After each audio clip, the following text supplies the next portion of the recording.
Hello friends, राजहंस class में आपका स्वागत है। आज हम चर्चा करते हैं जैन धर्म की शिक्षा एवं सिद्धांत। इंडिया जीके में हम चर्चा करेंगे आज जैन धर्म की शिक्षा और सिद्धांतों के बारे में। ठीक है, यानी महावीर स्वामी ने जो शिक्षाएं जैन धर्म में दी हैं, महावीर स्वामी ने पार्श्वनाथ ने या 13 जो तीर्थंकर हुए हैं 23वें, इन्होंने जो शिक्षाएं दी हैं जैन धर्म में, उन शिक्षाओं के बारे में हम चर्चा करेंगे। इनमें सबसे पहले हम चर्चा करते हैं अनीश्वरवादी।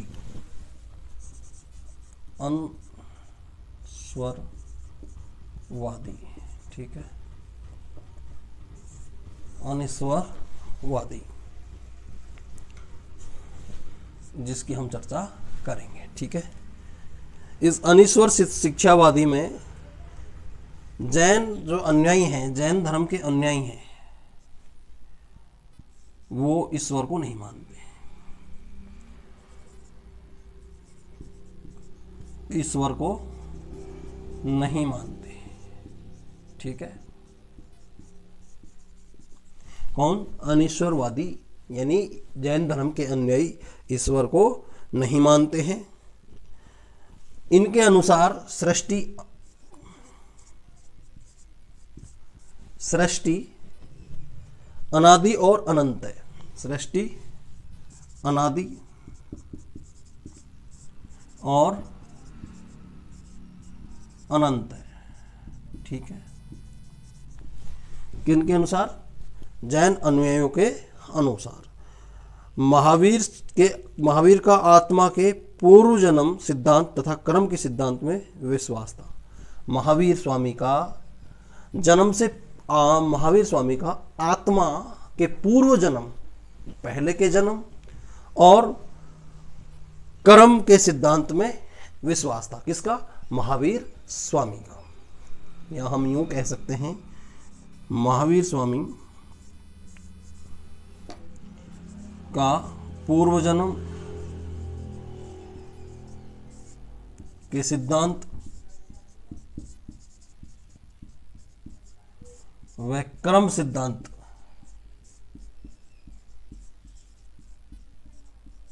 में विश्वास था। ठीक है, महावीर स्वामी का पूर्व जन्म और कर्म सिद्धांत में विश्वास था। ठीक है, महावीर स्वामी ने त्रिरत्न, जैन धर्म के से संबंधित 3 रत्न हैं, उन 3 रत्नों की हम चर्चा करें। यानी 3 रत्न जो हैं वो हैं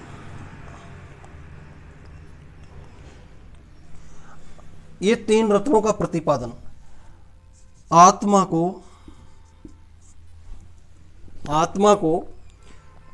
कर्म के बंधन से मुक्त करने के लिए, आत्मा को कर्म के बंधन से मुक्त करने के लिए आवश्यक माना है। के लिए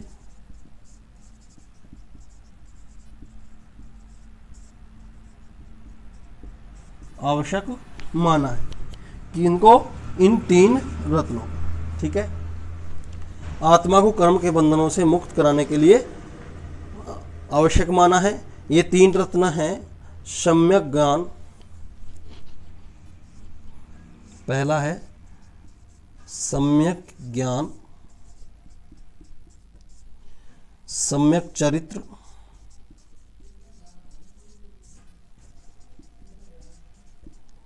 सम्यक ज्ञान, सम्यक चरित्र और सम्यक दर्शन। सम्यक दर्शन, ठीक है। सम्यक ज्ञान का अर्थ है वास्तविक ज्ञान। क्या है मित्रों? वास्तविक ज्ञान। ठीक है। सम्यक चरित्र का अर्थ है, सम्यक दर्शन का अर्थ जैन तीर्थंकर में विश्वास रखना। सम्यक दर्शन का मतलब क्या है कि जैन जो तीर्थंकर हुए हैं उनमें विश्वास करना। ठीक है। और सम्यक चरित्र का अर्थ है पंच महाव्रतों का पालन करना, पंच महाव्रतों का पालन करना।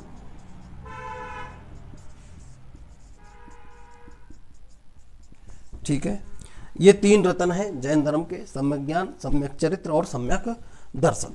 ठीक है, जिनमें सम्यक ज्ञान का अर्थ है वास्तविक ज्ञान, सम्यक दर्शन का अर्थ जैन तीर्थकरों के जो जैन तीर्थकरों में विश्वास रखें, और सम्यक चरित्र का मतलब है कि पंच महाव्रतों का पालन करें। तो अब हम देखते हैं कि पंच महाव्रत कौन कौन से हैं, इनके बारे में चर्चा करते हैं। जैन धर्म के पंच महाव्रत।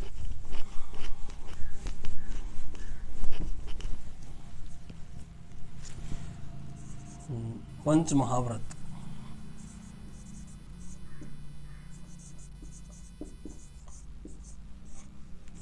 ठीक है।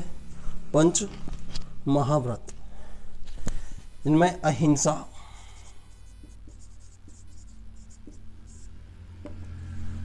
अहिंसा, सत्य, सत्य, तीसरा पंच महाव्रत है असत्य, अस्त्य, चौथा पंच महाव्रत है अपरिग्रह,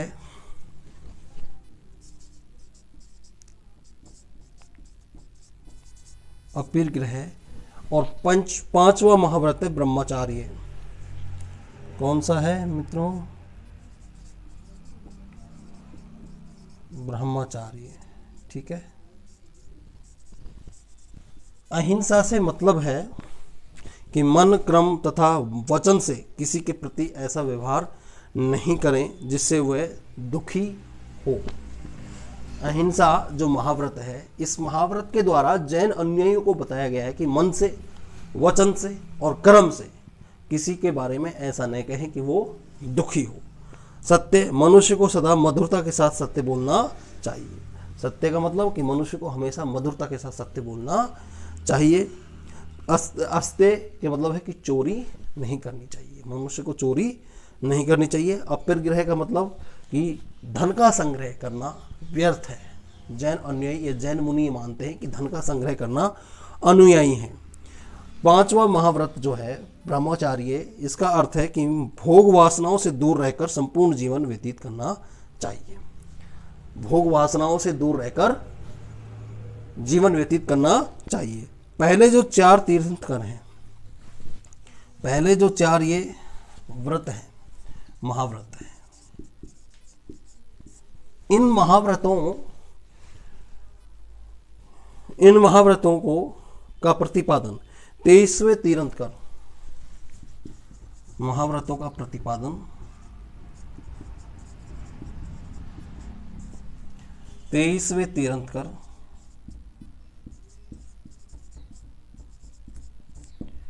पार्श्वनाथ ने किया था। किसने किया था मित्रों? पार्श्वनाथ ने। ठीक है, ने किया। ठीक है, पांचवा जो महाव्रत है इसको महावीर, इसका प्रतिपादन महावीर ने किया था।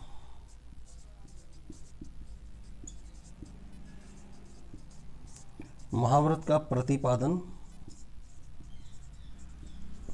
महावीर ने किया था। ठीक है,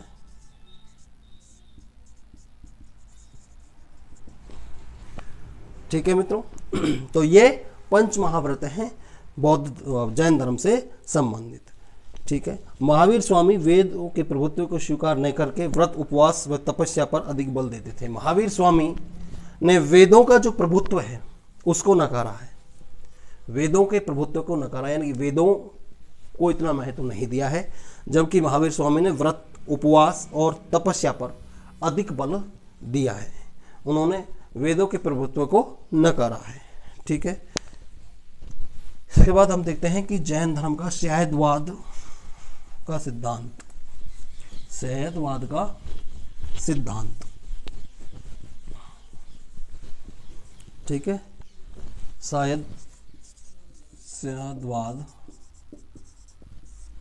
शैववाद का सिद्धांत।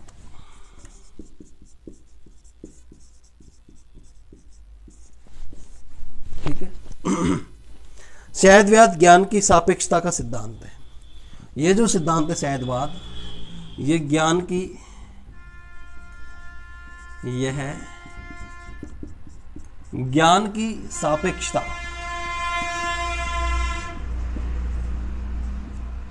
का सिद्धांत है। जैन धर्म में इस सिद्धांत को ज्ञान की सापेक्षता का सिद्धांत माना जाता है। कौन से सिद्धांत को? शहदवाद के सिद्धांत को। ठीक है।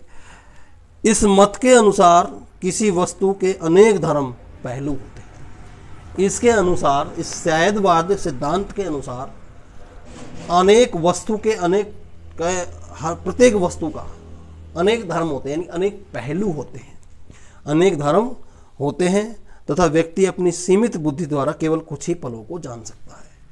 एक वस्तु के अनेक पहलू होते हैं, अनेक धर्म होते हैं, लेकिन मनुष्य की बुद्धि सीमित है, इसलिए वो कुछ ही पहलुओं को देख पाता है।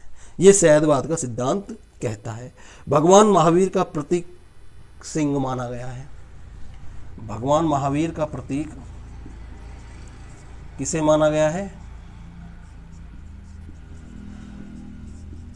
का प्रतीक सिंह को माना गया है। ठीक है।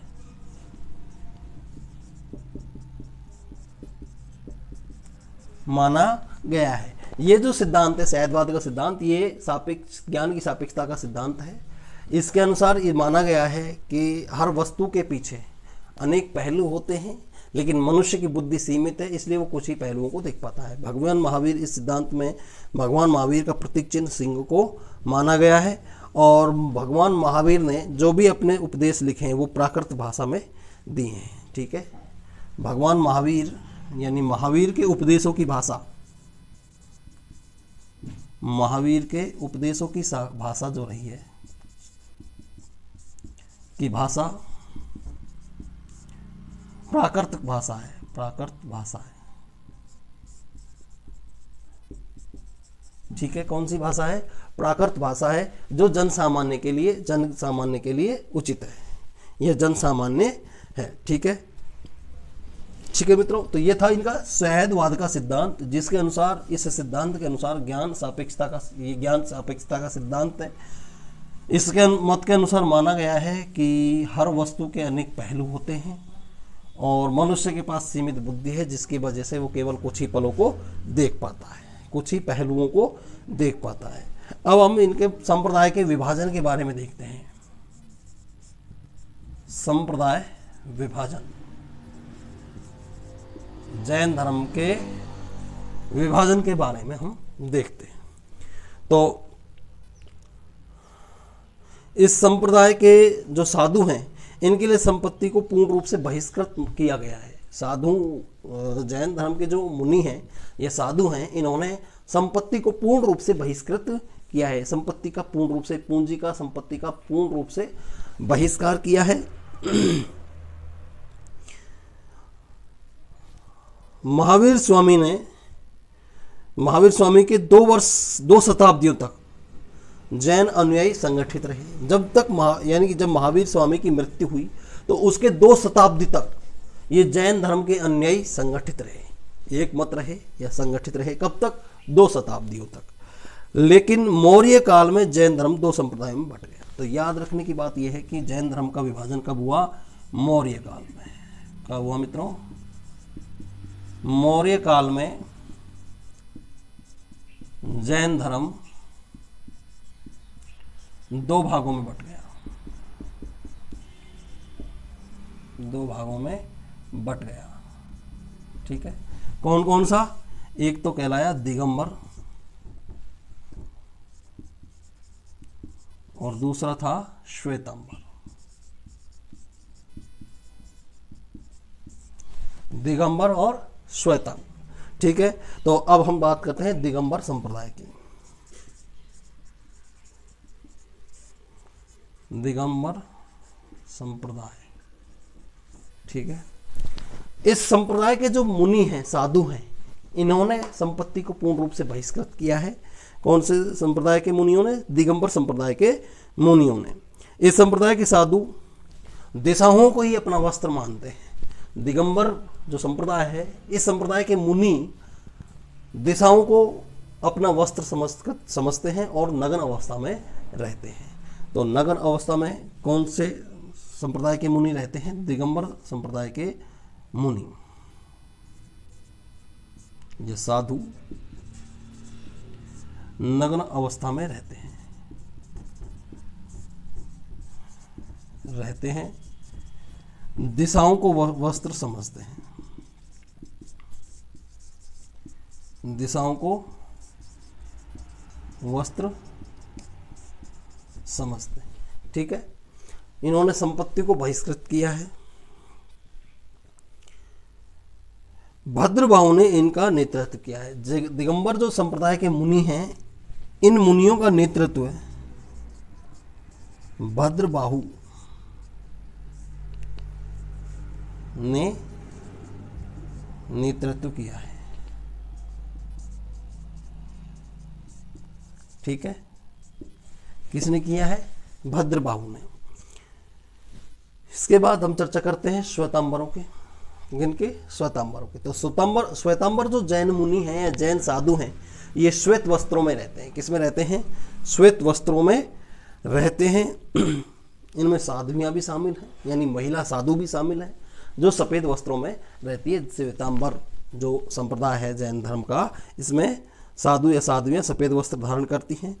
और इन मुनियों को, श्वेतांबर संप्रदाय के जो मुनि होते हैं, साधु या साध्वी होते हैं, इन्हें अहिंसा और शक्ति का प्रतीक माना जाता है। किसका प्रतीक माना जाता है? साधु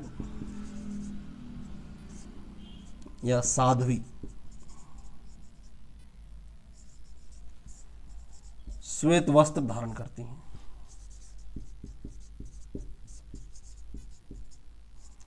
करते हैं। ठीक है, इन्हें अहिंसा और शक्ति का प्रतीक माना जाता है। इन्हें शांति और शक्ति का प्रतीक माना जाता है।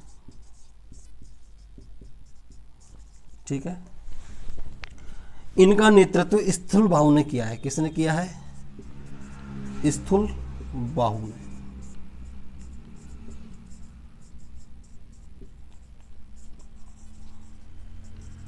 तो दिगंबर जो संप्रदाय है, इसका नेतृत्व भद्रबाहु ने किया है, और श्वेतांबर जो संप्रदाय है, इसका नेतृत्व स्थूलबाहु ने किया है। ठीक है मित्रों, तो ये थे इसके संप्रदाय। जो मौर्य काल में ये जैन संप्रदाय दो भागों में बट गया, जैन धर्म दो भागों में बट गया, दिगंबर और श्वेतांबर। दिगंबर संप्रदाय का नेतृत्व भद्रबाहु ने किया है, जबकि श्वेतांबर संप्रदाय का नेतृत्व स्थूलबाहु ने किया है। इसके बाद हम देखते हैं जैन सभाओं को।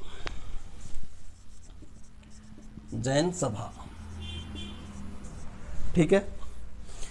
प्रथम जैन सभा चंद्रगुप्त मौर्य के शासनकाल में। प्रथम जैन सभा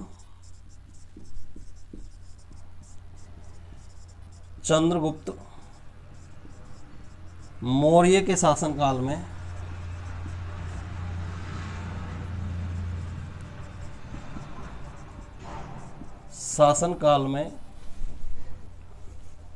जो 322 से 298 ईस्वी पूर्व तक रहा। 322 ईस्वी पूर्व से 298 ईस्वी पूर्व तक रहा इसका शासनकाल, चंद्रगुप्त मौर्य का शासनकाल। कहाँ हुई थी? पाटलिपुत्र में। कहाँ हुई थी? पाटलिपुत्र यानी बिहार में, वर्तमान बिहार में पाटलिपुत्र में भद्रबाहु और सम्मुति विजय के निरीक्षण में हुई थी। भद्रबाहु और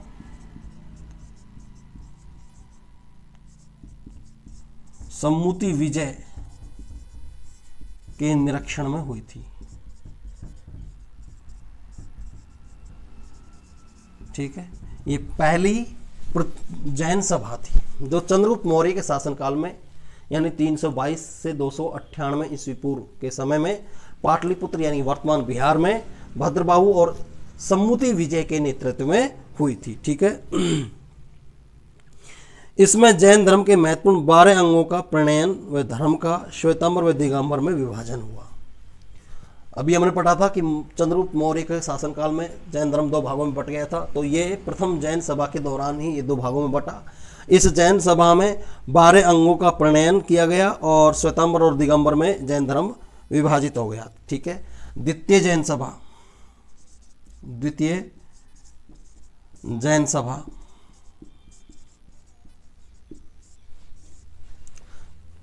तो द्वितीय जैन सभा 6ठी शताब्दी में 512 ईस्वी में,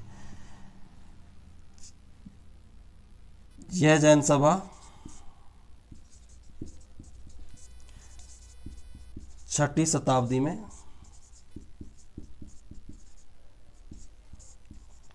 यानी 512 ईस्वी पूर्व में, 512 ईस्वी में गुजरात के वल्लभी नामक 512 ईस्वी में गुजरात के वल्लभी नामक स्थान पर हुई थी। वल्लभी नामक स्थान पर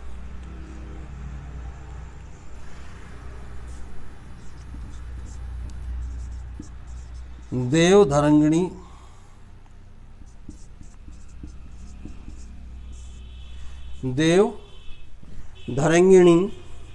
की अध्यक्षता में हुई। किसकी अध्यक्षता में?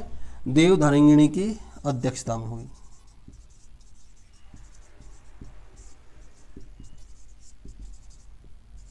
ठीक है मित्रों, किसकी अध्यक्षता में? 6ठी शताब्दी में 512 ईस्वी में देवधरंगिणी की अध्यक्षता में हुई थी। कहाँ? गुजरात के वल्लभी में। ठीक है, इसमें जैन धर्म ग्रंथों को अंतिम रूप से संग्रहित कर लिपिबद्ध किया गया था। इस जो दूसरी जो जैन सभा हुई, इस सभा में सभी जैन ग्रंथों को संग्रहित कर, संकलित कर, एकत्रित कर उनको लिपिबद्ध किया गया, लिखा गया। कब? द्वितीय जैन सभा में, जो 6ठी शताब्दी में गुजरात के वल्लभी नामक स्थान में देवधरंगिणी की अध्यक्षता में की गई थी। इसमें जैन धर्म ग्रंथों को एकत्रित कर उनको लिपिबद्ध किया गया। दोनों जैन सभा के बीच 4ठी शताब्दी में मथुरा में आचार्य स्कंदिल, इन दोनों जैन सभाओं के मध्य में 4ठी शताब्दी में,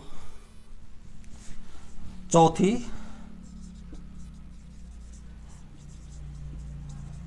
शताब्दी में मथुरा में भी एक सभा हुई। मथुरा में आचार्य स्कंदिल व वल्लभी की अध्यक्षता में नागार्जुन सूरी के नेतृत्व में जैन धर्म की सभा हुई। एक दूसरी 31 जो इन दोनों जैन सभाओं के बीच में एक सभा 4ठी शताब्दी में मथुरा में हुई थी। कहाँ हुई थी मित्रों? मथुरा में हुई थी। आचार्य स्कंदिल व वल्लभी की अध्यक्षता में नागार्जुन सूरी के नेतृत्व में हुई थी। किसके नेतृत्व में? नागार्जुन सूरी के नेतृत्व में हुई थी। कहाँ? मथुरा में। कब? 4ठी शताब्दी में। किसकी अध्यक्षता में? आचार्य स्कंदिल और वल्लभी के नेतृत्व में नागार्जुन सूरी के नेतृत्व में हुई थी। जैन धर्म के धर्म ग्रंथों को, जैन धर्म में जो धर्म ग्रंथ हैं, इनको आगम कहा जाता है। क्या कहा जाता है मित्रों? आगम कहा जाता है। मौर्य सम्राट चंद्रगुप्त मौर्य, मौर्य सम्राट चंद्रगुप्त मौर्य आचार्य भद्रबाहु से, जो पहली बौद्ध सभा जैन सभा हुई थी जिसकी अध्यक्षता भद्रबाहु ने की थी और सम्मुति विजय ने की थी, तो जो चंद्रगुप्त मौर्य था, इस चंद्रगुप्त मौर्य ने भद्रबाहु से दीक्षा लेकर जैन धर्म ग्रहण किया, बौद्ध जैन धर्म की दीक्षा ग्रहण किया, दीक्षा लेकर जैन धर्म अपना लिया। किसने? चंद्रगुप्त मौर्य ने। किसने? चंद्रगुप्त मौर्य ने। और ये भद्रबाहु के साथ ही दक्षिण भारत में चले गए, यानी श्रवण बेलगोला चले गए। कौन? चंद्रगुप्त मौर्य और भद्रबाहु। तो भद्रबाहु ने प्रथम जैन सभा में चंद्रगुप्त मौर्य ने भद्रबाहु से दीक्षा लेकर जैन धर्म अपनाया और इन्हीं के साथ ये कहाँ चले गए? दक्षिण भारत चले गए। ठीक है मित्रों, तो ये थी जैन धर्म की शिक्षा एवं सिद्धांत। ठीक है, तो आज की इस इंडिया जी की क्लास में इतना ही। ठीक है, वीडियो अगर पसंद आ रही हो तो इसे अधिक से अधिक लाइक करें, शेयर करें और सब्सक्राइब करें।